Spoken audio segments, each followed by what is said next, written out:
9 जुलाई 2025 को बिहार बंद है।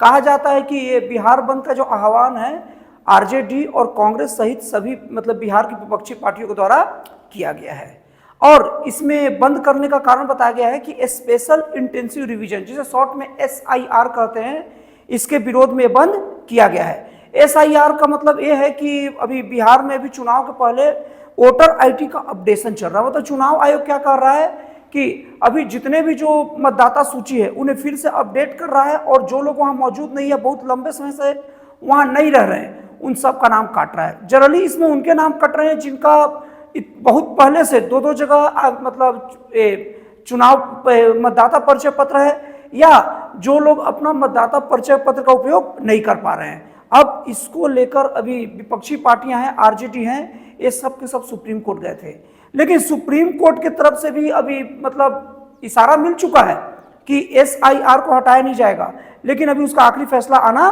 बाकी है। अब इस SIR के विरोध में अभी पूरी विपक्षी पार्टियां बिहार को बंद करके रखे हैं। अब मेरा एक सवाल है और मुझे उम्मीद है प्राय हर बुद्धिजीवी बिहार की जनता के दिमाग में सवाल उठता होगा कि अगर बिहार को बंद कर दिए, निर्वाचन आयोग क्या कर रहा है, वो अपने अधिकार में कर रहा है या जो भी कर रहा है, और इस विपक्षी पार्टियों का कहना है कि निर्वाचन आयोग ये बीजेपी से मिलकर कर रही है, ये विपक्षी पार्टियों का आरोप है। अब ये जो भी कर रहा है, तो अगर आप बिहार को बंद कर दोगे ना, तो इससे बिहार का जनता को क्या फायदा होगा? आप कह रहे हो ठीक है कि हम चक्का जाम कर देंगे, बिहार की जनता के लिए कर रहे हैं, देश में मनमानी नहीं चलेगा इसके लिए कर रहे हैं, लेकिन भाई चक्का जाम कर दोगे तो किसका नुकसान करोगे? इनमें क्या निर्वाचन आयोग चक्का जाम से मान जाएगा? और चक्का जाम किए हो तो घाटा किसको लगेगा? आज चक्का जाम किए हो तो घाटा वो हर ट्रक ड्राइवर को लगेगा जो अपने ट्रक को किस्त में उठाकर बैठा होगा, और एक दिन आप चक्का जाम करोगे, कोई कहां से माल लाकर कहां छोड़ रहा होगा, सबको दिक्कत होगा। चक्का जाम करोगे तो कितने ऐसे होंगे जो अपने ऑटो वगैरह खरीद के रखे हैं, जो हर रोज कमाते हैं, तो कुछ बनता है, किनके लिए कौन सा कल दिन है, कौन सा कल दिन नहीं है, कौन जानता है। लेकिन आप बिहार बंद कर दिए हो। आप जब पूरा बिहार बंद करोगे तो बिहार की GDP को ऊपर असर पड़ेगा, बिहार की इनकम को ऊपर असर पड़ेगा, रिवेन्यू पर असर पड़ेगा, और इसको भरेगा तो जनता ही ना। तो ये किसी भी राज्य में बंद की बात क्यों करते हैं लोग? और एक चीज मैं क्लियर कर दूं, मैं यहां कोई बीजेपी को क्लीन चिट नहीं देने बैठा हूं। बीजेपी भी ऐसा कर चुकी है और करते भी है। मैं यहां बीजेपी हो, कांग्रेस हो, सत्ता पक्ष हो, विपक्ष हो, उसकी बात नहीं कर रहा हूं। मैं बस साफ साफ ये बोल रहा हूं कि राजनीतिक पार्टियों के द्वारा बंद क्यों किया जाता है। अगर किसी से असंतोष है, दिक्कत है, आप कोर्ट जाइए, और कोर्ट गए भी। अगर कोर्ट में मामला चल रहा है तो आप बंद करके पूरी जनता को परेशान क्यों कर रहे हैं? ये मेरा स्पष्ट सवाल है, और मेरे इस बात का जवाब अगर कोई व्यक्ति दे सके तो दे, लेकिन आप मेरे बात का जवाब कांग्रेस का सपोर्टर या आरजेडी का सपोर्टर या बीजेपी का सपोर्टर बनकर मत दीजिएगा। एक राजनीतिक व्यक्तित्व बनकर मत दीजिएगा, एक बौद्धिक व्यक्तित्व बनकर दीजिएगा, एक समझदार और जागरूक व्यक्ति बनकर मेरे को जवाब दीजिएगा, तो मुझे अच्छा लगेगा और मैं रिटर्न आपसे संवाद भी करूंगा। हो सके तो आपका जो कमेंट है उसके आधार पर अगले वीडियो में चर्चा भी करूंगा। अब यहां तक तो क्लियर हो गया कि जो बंद करते हैं ना, वो केवल नेता अपने फायदे के लिए करते हैं, और जिस भाग में बंद करते उस जगह की जनता के ऊपर आफत ला देते हैं, उनके काम धंधे 50 प्रकार का उनको परेशानियों में डालते हैं। अब जब भी कोई होना ये चाहिए कि जब भी कोई बंद कराने के लिए आए ना, तो आप पूछिए उनसे, भैया बंद क्यों करा रहे हैं, इससे मेरा क्या फायदा होगा? और मेरे को यकीन है उन लोग जवाब नहीं देंगे। उन लोग आपसे कड़ाई से बात करेंगे, अरे आप ही के फायदे के लिए बंद कराना, मर्दे बंद करिए ना, आप ही के फायदे के लिए कर रहे हैं, लेकिन बताएंगे नहीं आपके फायदे के लिए कैसे कर रहे हैं। ऐसी नेताओं को एकदम पूरा अल्टरनेट देकर रखिए। ऐसी नेताओं को सामने मत आने दीजिए कभी भी, किसी भी जगह, किसी भी स्थान पर, जो बात बात पर सड़कों को जाम करते हैं। मैं फिर बता दूं, ना सत्ता पक्ष या विपक्षी बात नहीं कर रहा हूं, और केवल बिहार की बात नहीं कर रहा हूं, पूरे देश की बात कर रहा हूं। जो नेता कारण बंद की बात करता है उनको आप लोग सत्ता में मत आने दीजिए। ये केवल ऐसी नौटंकी करेंगे और काम धाम कुछ नहीं करेंगे। अब ये जो नेता है ना, बंद को लेकर ना एक बहुत ही उटपुटांग टाइप का एक लॉजिक देते हैं। उटपुटांग टाइप का लॉजिक ये है कि ये नेता अपनी तुलना भगत सिंह से सहित सुभाष चंद्र बोस से करते हैं और महान क्रांतिकारियों से करते हैं कि अंग्रेजों के जमाने में वो नेता जेल जाया करते थे और हम भी जेल जाएंगे तो दिक्कत क्या, हम बंद करेंगे, कोई उठा के जेल में डाल दोगे तो हम भगत सिंह के मानने वाले हैं, ये तर्क देते हैं। लेकिन मैं आप लोग को बता दूं कि जिस समय भगत सिंह और क्रांतिकारी लोग थे उस वक्त हमारे देश में जनता का शासन नहीं था। जो भी अंग्रेज हमारे ऊपर अत्याचार करते थे वो अंग्रेज हमारे द्वारा नियुक्त नहीं थे, चुने हुए नहीं थे, वो सब अंग्रेज का जो भी कंट्रोल था वो इंग्लैंड से होता था, ब्रिटेन से होता था। और उन अंग्रेजों का हमारे फायदे लाभ से या हमारे सही गलत से, जन कल्याण से कोई मतलब नहीं था। इसलिए हमारे महान क्रांतिकारी नेता हड़ताल करते थे, इसके लिए वो जेल भी जाते थे और उन्हें कई तरीके से यातनाएं भी झेलते थे। तो उनका जेल जाना एक सम्मानीय बात कहा जाता है क्योंकि वो सचमुच हमारे लिए जाते थे। आज भगत सिंह फांसी पर चढ़े तो हमारे लिए फांसी पर चढ़े, मैं कहता हूं, क्योंकि भगत सिंह जो विरोध दिखाएं और जिस तरीके से अपनी बात को रखे वो अंग्रेजों को नींव तक खिलाई। क्यों? क्योंकि वो अंग्रेज का भारतीयों से के वोट से मतलब नहीं था, विदेशी कंट्रोल था। वो भगत सिंह निश्चित तौर पर हमारे लिए किए हैं। लेकिन आज के जो नेता हैं उनके नाम पर कर रहे हैं। सबसे पहले एक बात कह रहा हूं, अभी के समय जो भी सरकार है या जो निर्वाचन आयोग है वो सब के सब हमारे चुने हुए प्रतिनिधियों के द्वारा बनाया गया है। निर्वाचन आयोग हमारे संविधान सभा के द्वारा बनाया गया है और हमारे देश के सम्मानीय लोगों के द्वारा बनाया गया है। और निर्वाचन आयोग भारतीय संविधान के अनुच्छेद 324 के तहत निर्वाचन आयोग का प्रावधान है और अनुच्छेद 326 के तहत निर्वाचन आयोग का अधिकार है कि वक्त पड़ने पर मतदाता सूची का आकलन करते रहे और चेक करते रहे कि मतदाता सूची सबको और सही जगह पर पहुंचाए कि नहीं, और उन्हें अपडेट करने का भी अधिकार है।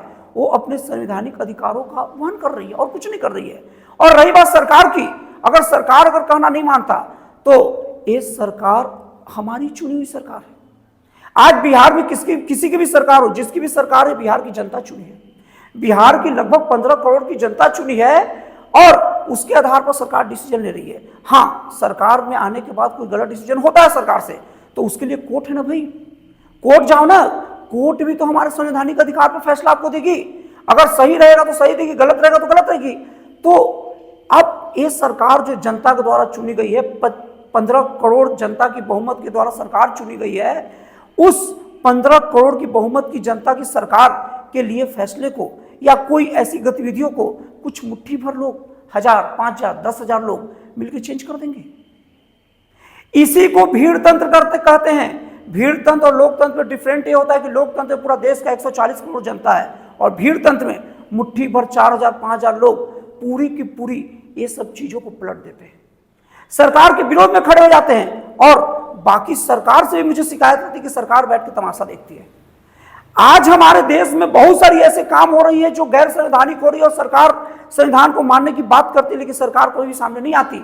आज महाराष्ट्र में देख लीजिए भाषा विवाद, किस तरीके से हिंदी भाषी को झापड़ मारा गया। अभी तक वहां की फडणवीस सरकार राज ठाकरे को जेल में क्यों नहीं डाला?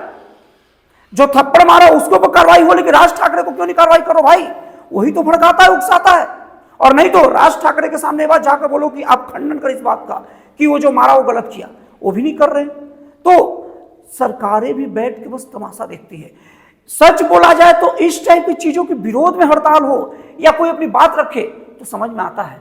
और अगर सचमुच जनता की आपको परवाह है तो फिर एक जनता का वाजिब काम के हड़ताल कीजिए।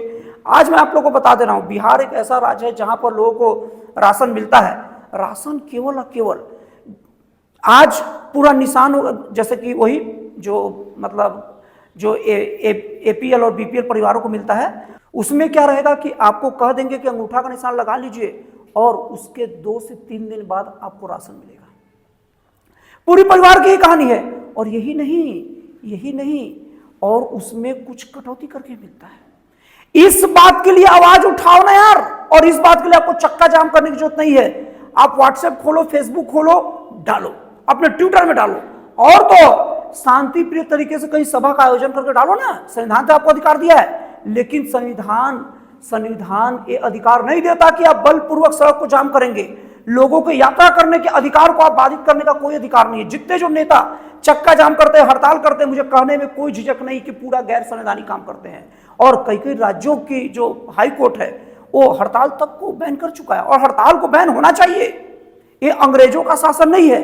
यहां बलपूर्वक किसी भी ऐसे काम का सीधे विरोध होना चाहिए, दंडात्मक कार्रवाई होना चाहिए जो कि बलपूर्वक किया जाए और नियम सम्मत नहीं है। और बिहार का जो बिहार बंद है वो पूरी तरीके से गैर संवैधानिक है और गैर कानूनी है और सरकार की सबसे बड़ी नाकामी है वहां के मौजूदा सरकार की कि इस बंद को चुपचाप होने दे रहा है। आज वहां की सरकार आराम से तान कर सोया अगर आज उन लोग बंद करने दो। अरे जनता है, जनता को परेशान होने दो। लेकिन जनता को भी ये सब चीजें अपनी सरकार से पूछनी चाहिए कि जब आरजेडी वाले और जब विपक्षी पार्टियां कांग्रेस जब बंद कर रही थी बिहार को, तो आप कर क्या रहे थे? आप कर क्या रहे थे? हमारा यात्रा के अधिकार को आप क्यों रोक रहे थे? हमारे काम धंधा कैसे आप कराते हुए चौपट हो गया? आप सुशासन बाबू बनते हैं। और यही नहीं, अभी कुछ साल पहले बीजेपी भी, जब महागठबंधन की सरकार थी बिहार में, तो बीजेपी भी ऐसा जाम कर चुका है। तो उस समय महागठबंधन की सरकार से भी पूछना चाहिए कि आप इस समय जाम होने क्यों दिए थे। दोस्तों, मेरे वीडियो का थीम भी यही है, मेन एक कंक्लूजन यही है कि सड़क जाम करने का अधिकार किसी को नहीं है, एक लोग को नहीं, दो लोग को नहीं, 1000 लोग को नहीं, 10,000 लोग को नहीं, क्योंकि वो भीड़ तंत्र है और देश में भीड़ तंत्र नहीं चलता, देश में लोकतंत्र चलता है। 15 करोड़ लोगों का मत से बनी सरकार के कामकाज को मुट्ठी भर कुछ 1000 लोग बंद नहीं कर सकते, इसी को हुड़दंगई कहते हैं। तो फिर मिलते हैं अगले वीडियो में एक जन कल्याणकारी और एक राष्ट्रवाद से प्रेरित नए विचारों के साथ।